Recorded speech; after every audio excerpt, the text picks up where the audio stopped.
નમસ્કાર વિદ્યાર્થી મિત્રો, એમટીસી અગા ચેનલમાં આપનું સ્વાગત છે. ધોરણ 7 દ્વિતીય સત્ર ઇંગ્લિશ ગ્રામર એન્ડ કમ્પોઝિશનમાં આજે આપણે જોઈશું ભાગ નંબર 4. મિત્રો આગળના 3 ભાગનો પણ વિડીયો મૂકેલો છે, જે ખાસ જોઈ લેવો. ભાગ નંબર 4 જોઈશું ધ સિમ્પલ ફ્યુચર ટેન્સ, એટલે કે સાદો ભવિષ્યકાળ. તો મિત્રો અહીંયા 4 ઉદાહરણ આપ્યા છે. પ્રથમ ઉદાહરણ છે કેતન પ્લેઝ ટેનિસ. અહીંયા મૂળ ક્રિયાપદને એસ લાગ્યો છે, એટલે કે ત્રીજા પુરુષ એકવચન મુજબ, એટલે સાદું વર્તમાન થશે.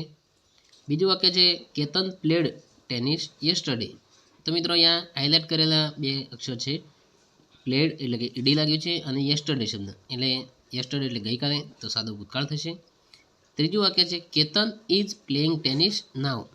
અહીંયા હાઇલાઇટ કરેલ શબ્દ છે ઇઝ અને આઈએનજી વત્તા અહીંયા નાવ આપ્યું છે, એટલે કે સાદો વર્તમાનકાળ થશે. ચોથું વાક્ય છે Ketan will play tennis tomorrow.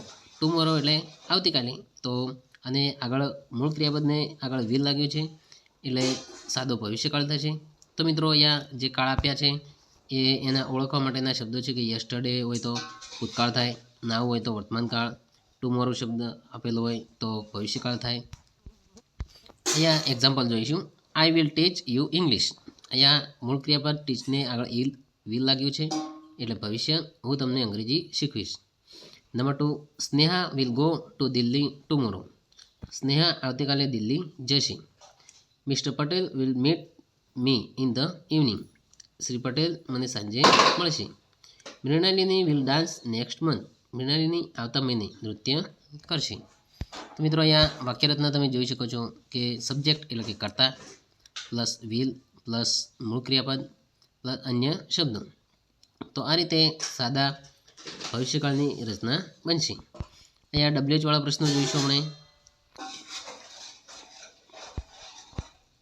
આકાર નકાર પ્રશ્નો આપેલા છે. અહીંયા ડબલ્યુએચ વાળા પ્રશ્નો આપ્યા છે હુ, વોટ, વેર, વેન. હવે મિત્રો આપણે એક્સરસાઇઝ જોઈશું. Fill in the blank with the simple future tense form of verbs given in bracket. એટલે કે કૌંસમાં આપેલા ક્રિયાપદોના સાદા ભવિષ્યકાળના રૂપો વડે ખાલી જગ્યા પૂરો. નંબર 1, ધ પીપલ્સ ખાલી જગ્યા ઇન ધ એસેમ્બલી હોલ. તો મિત્રો અહીંયા શીટ આપ્યું છે, તેનું થશે will sit. Number 2, those women ખાલી જગ્યા to a fruit shop in the evening. તો મિત્રો અહીંયા ગો આપ્યું છે, તેનું વિલ ગો થશે. તો અહીંયા જે પણ કૌંસમાં મૂળ ક્રિયાપદ આપ્યું હોય તેની આગળ વિલ લાગશે, એટલે સાદો ભવિષ્યકાળ થાય. ત્રીજું જે રીચ, તેનું થશે વિલ રીચ. નંબર 4, સ્લીપ તો will sleep. Number 5, show will show. Number 6, run will run. Number 7, play will play. Number 8, stand will stand. Number 9, write will write. Number 10, water, તેનું થશે વિલ વોટર. તો આ રીતે પ્રથમ પ્રશ્નમાં મૂળ ક્રિયાપદ છે તેની આગળ વિલ લાગશે. પ્રશ્ન નંબર 2 જોઈએ. કૌંસમાં આપેલા શબ્દોનો ઉપયોગ કરીને પ્રશ્ન વાક્ય બનાવો. અહીંયા number 1, Mary and Albert will go to Goa next week. તો મિત્રો અહીંયા હુ વાળો પ્રશ્ન બનાવવાનો છે, તેનો તો આપણે નામની જગ્યાએ હુ લખીશું. Who will go to Goa next week. Number 2, Mona will have tea at 5 o'clock. તો મિત્રો અહીંયા વેનવાળો પ્રશ્ન બનાવવાનો છે, તો વાક્યરચના એવી બનશે કે ડબલ્યુએચ પછી મૂકીશું આપણે વિલ, પછી મૂકીશું કર્તા, પછી મૂકીશું મૂળ ક્રિયાપદ, અને પછી મૂકીશું અન્ય શબ્દો. તો તેનો જવાબ બનશે when will Mona have tea. Number 3, the farmer will sleep under a tree. તો અહીંયા વેરવાળો પ્રશ્ન બનાવવાનો છે, તો સૂત્ર પ્રમાણે મૂકીશું where will the farmer sleep. Number 4, Mitali will sing an English song. તે પ્રશ્ન તેનું સૂત્ર પ્રમાણે બનશે વોટ વિલ મિતાલી સિંગ.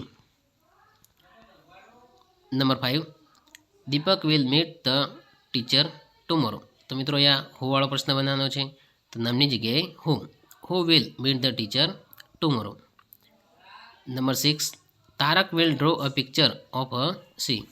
તેનો વોટવાળો પ્રશ્ન બનશે what will Tarak draw.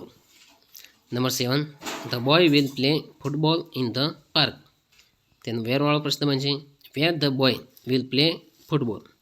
Number 8 Kala and Mala will do their homework in the afternoon. તેનો વેનવાળો પ્રશ્ન બનશે when will Kala and Mala do their homework.